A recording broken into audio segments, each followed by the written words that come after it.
توصل على طول من يوسف جابر، محاولة إلى حدوث، تتهيأ أبو تريكة. أبو الهول،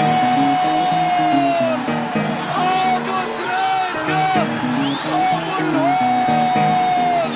هدف هايل، هدف رائع، هدف فريد من أبو تريكة.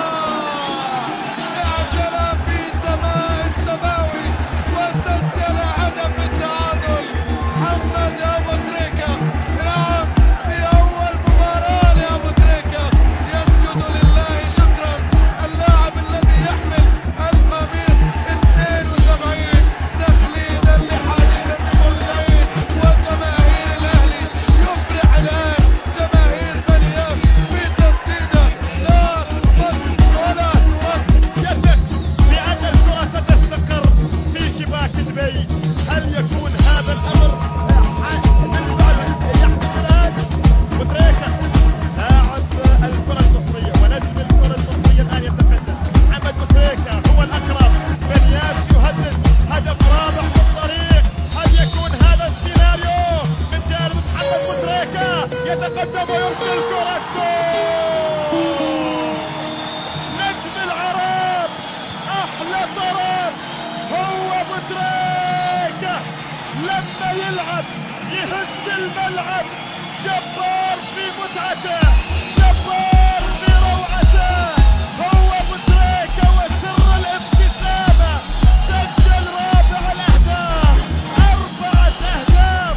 هذا ثمن النقاط الثلاث يا اصدقاء. يا سلام على ابو تريكة، ابو النجوم، ابو الاهداف الحلوة، ابو القلب الطيب، هو ابو المتعة والجمال. عال العال يا نجم مصر الذهبي. الله الله الله الله الله على هدوء. عن الكرة تأتي، لذلك مرت من امامه. تعود بني ياس الان، لعبة ومحاولة لا زالت خطيرة. جول ابو تريكة، انت المتعة، انت الهداف يا ابن النيل يا معلم. الكل منك يتعلم. هو ابو تريكة في اللحظة الأخيرة. هدف قاتل في الشوط الأول. هكذا هو النجم المصري الكبير. شوف هفوة دفاعية، وابو تريكة يعاقب المدافعين على غلطة ويضع الكرة في الشبكة. صاحب الدار في ملعب النار يبدأ مهمة اصطياد الأهداف.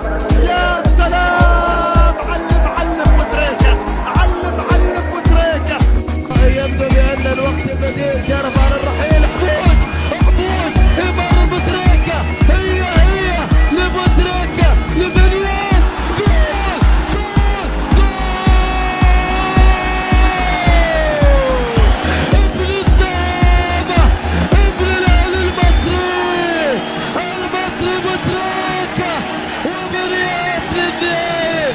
ما لا إلا الزعيم، ما لا إلا ابن الزعامة. هو بالفعل من يسجل في الشامخة. دائما بنياس لا يعرف الياس. وجول لبنياس في الوقت القاتل، في الوقت القاتل يسجلون هدف ولا أروع الطريق.